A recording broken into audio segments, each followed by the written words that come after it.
The world is watching and waiting for the new Pope, and a quiet question brews up.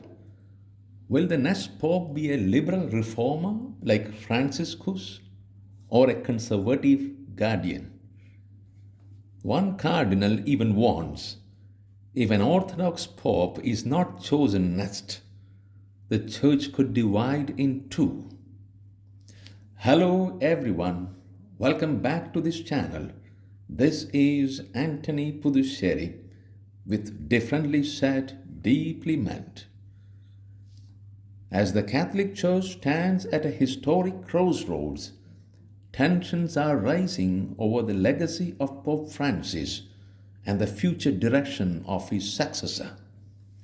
Some call Pope Francis a reformer, others whisper Francis led the Church dangerously close to heresy.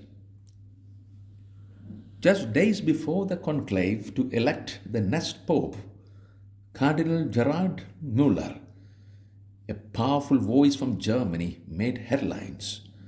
He said bluntly, the divide is not between liberals and conservatives, but between orthodoxy and heresy. Müller is not alone. Many traditionalists have accused Pope Francis of going too far. For example, allowing blessings for same sex couples in 2023, while not much welcomed by many bishops in Africa and Asia.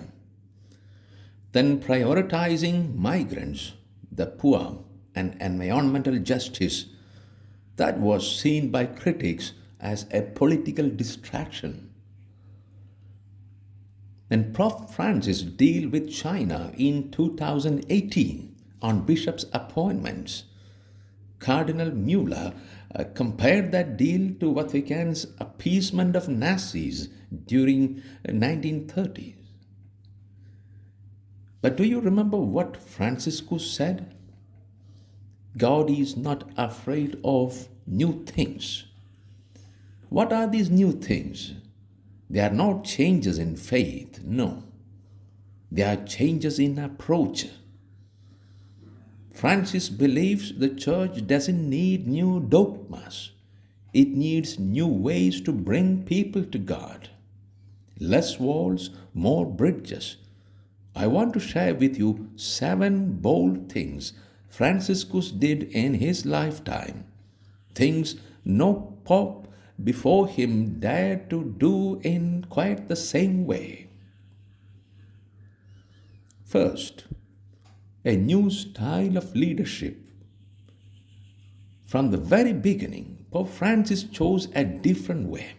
He refused to live in the traditional papal palace. Instead, he lived in a modest guest house. He used simple vehicles, wore ordinary apparels, and insisted the Pope is first and foremost a servant. Of course, simplicity in papal lifestyle is not entirely new. Pope John Paul I was known for simplicity. Pope Benedict XVI showed personal humility. But Francis has made a consistent, visible lifestyle choice. And that is a new pattern, not just a personal trait. Second, focus on mercy over judgment.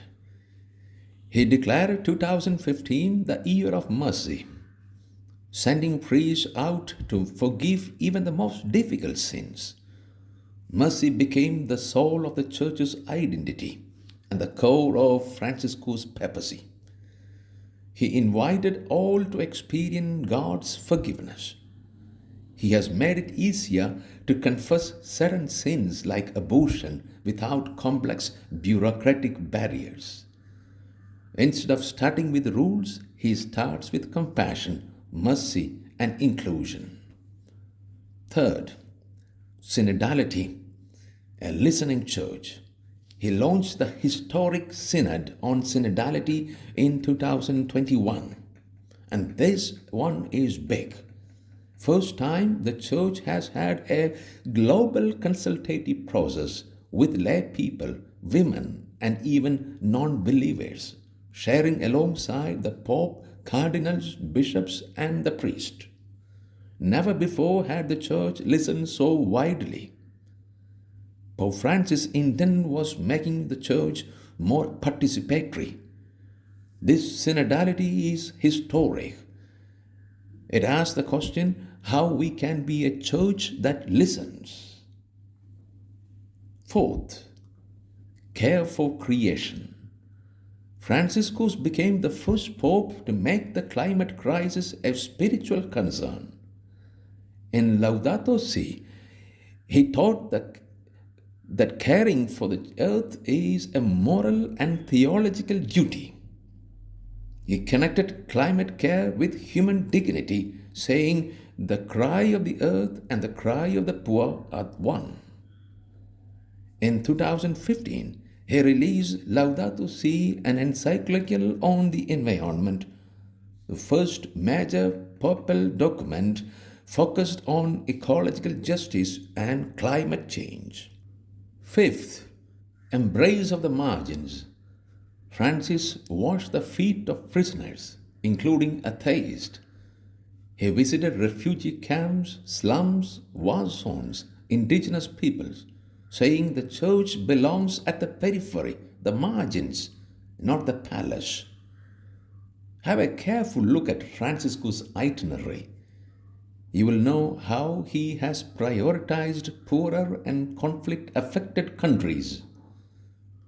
In the joy of the love, he softened the church's tone towards divorced and remarried couples, persons of diverse identities. He famously said, "Who am I to judge?" The people seeking God, shocking many, inspiring others. 6. Fraternity and global solidarity. In Fratelli Tutti, he called for a culture of encounter, one that breaks down walls between religions, cultures, and nations. He has built strong interfaith friendships, especially with Muslims and Jewish leaders.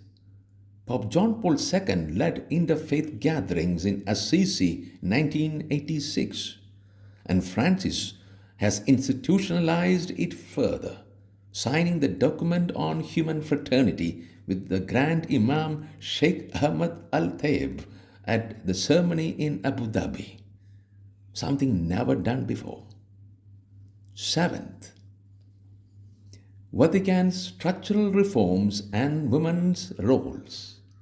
He restructured Vatican offices to include more laity and women, to senior Vatican roles than any pope before him. He brought transparency to finances, cut corruptions, and focused on pastoral governance. As the conclave approaches, one pressing question looms large. Will the next pope continue Franciscus' path of radical pastoral care? Or will the cardinals steer the church back to a stricter and more defensive stance? Cardinal Muller wants doctrinal purity, and Pope Francis wanted pastoral presence.